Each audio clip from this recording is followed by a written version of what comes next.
اللہ رب العزت نے قرآن اتارا جبرائیل کے ذریعے سے میرے آقا صلی اللہ علیہ وسلم کے قلب اطہر پر. تو قرآن جو رسول پاک کے سینے پر اترا وہ اتنا محفوظ اتارا گیا ہے، اتنا محفوظ کہ صبح قیامت تک 1000 مشینیں، 1000 کمپیوٹر، 1000 انٹرنیٹ لے کر کے بھی اس میں رد و بدل نہیں کر سکیں گے، نہیں بدل سکیں گے. آپ سوال کر رہے ہوں گے کیا اس میں بڑی بات ہے؟ آج تو ایک خبیث مردود، ایک گندی نالی کا کیڑا جس کو سنگھیوں نے پال رکھا ہے، نام تو مسلمان رکھا وسیم نام، لیکن ہے در حقیقت وہ سنگھیوں کا ایک بھنگی. اس نے یہ قرآن کو الگ چھاپنے کی کوشش بھی کی اور آیتیں حذف کر کے 26 آیتیں ایک نیا قرآن شائع کرنے کی بات کیا. پہنچا کیا تمہارے پاس قرآن؟ کسی کے پاس آیا ہے قرآن؟ اس کے گھر والے بھی نہیں پڑھ سکے ہوں گے. اس کو شاید ہو سکتا ہے پوری انٹرنیٹ کی دنیا مدد کرے، ایپلیکیشن بنانے والی آئی ٹی ٹیم بھی مدد کر کے دے دے. میرا چیلنج ہے اس کی موت تک بھی یہ اس کا بنایا ہوا ایپلیکیشن چل نہیں سکے گا. یہ کیا سمجھتا ہے کہ پہلی مرتبہ یہ بہت بڑی ڈینگ مار لیا، بہت بڑا اس نے تیر مار لیا؟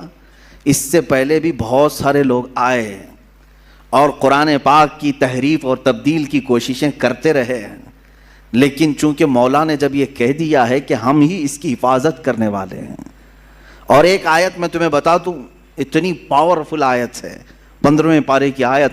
رب تعالیٰ فرماتا ہے قُلْ لَئِنِ اجْتَمَعَتِ الْإِنسُ وَالْجِنُّ عَلَىٰ أَن يَأْتُوا بِمِثْلِ هَذَا الْقُرْآنِ لَا يَأْتُونَ بِمِثْلِهِ وَلَوْ كَانَ بَعْضُهُمْ لِبَعْضٍ ظَهِيرًا.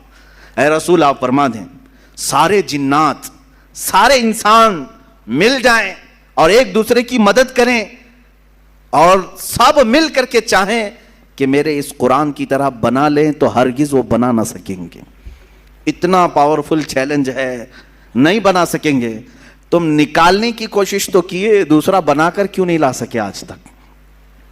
خرابیاں ڈھونڈنے کی تو کوشش کیے، ایک اور قرآن کیوں نہیں بنا سکے آج تک؟ اس کے میسیجز کیا تم سمجھتے ہو عربوں کی طرح القاریہ ما القاریہ وما ادراک ما القاریہ؟ ایک سورے کو دیکھ کر کے کچھ عرب کے شاعروں نے بنا لیا تھا الفیل ملفیل وما ادراک ما الفیل خرطومہ طویل. اس آیت کے وزن پر انہوں نے بھی سوچا ہم بھی بنا لیں گے، لیکن وہ خود ہی ہنس پڑے بنا کر. ان کو خود ہی لگا کیا بھدا ہم نے بنایا ہے. القاریہ ما القاریہ اس کا معنی ہی کچھ اور ہے، دل دہلا دینے والی. وہ قیامت کے متعلق ہے. کیا دل دہلانے والی؟ تم کیا جانو کہ کیا ہوتی ہے دل دہلانے والی؟ وہ قیامت کے منظر کو اللہ بیان فرما رہا ہے سورہ قاریہ میں.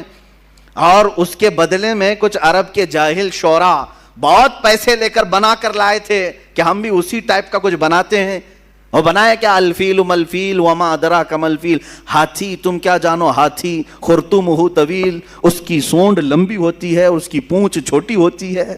اور اس کے بعد پھر ہنسنے لگے یہ کون سی سورہ ہے، یہ کون سی سورہ بنی؟ وہ خود اپنی بنائی ہوئی چیز پر ہنس پڑے اور پھر پھاڑ کے پھینک دیا. میرے عزیزو، عرب والے جو عربی کے بڑے بڑے بلیغ اور فصیح تھے، ان کے درمیان میرے آقا صلی اللہ علیہ وسلم نے صرف 3 آیتیں لکھ کر کے چیلنج کیا تھا.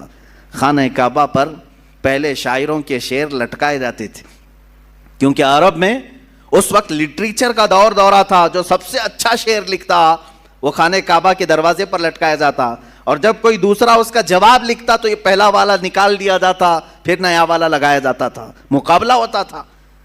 یہ مقابلہ کئی سال تک چلا، کئی دنوں تک چلا.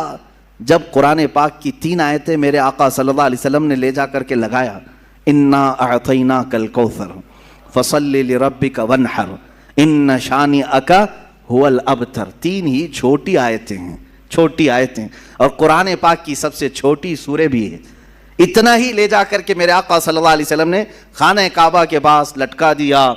اب عربوں کو تکلیف ہوئی کہ اس کا جواب تو ہونا چاہیے. شاعروں کو بلاؤ، پیسے دے کر کے بلایا گیا، آؤ اس کا جواب دو. بہت سارے آئے دیکھے، کیونکہ اس کا جواب لکھنا معمولی نہیں تھا. یہ ہے تو چھوٹی سورہ، لیکن معنی کے اعتبار سے ہر آیت میں ایک سمندر موجود ہے.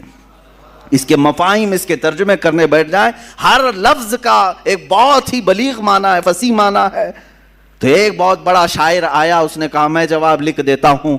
اس نے اس کے نیچے اپنی جانب سے لکھ دیا ما ھذا کلام البشر، اسی کے وزن پر لکھا اس نے انا اعطیناک الکوثر فصلی لربک وانحر ان شانئک ھو الابتر، اتنا لکھا تھا، نیچے اس نے جا کر کے لگا دیا ما ھذا کلام البشر۔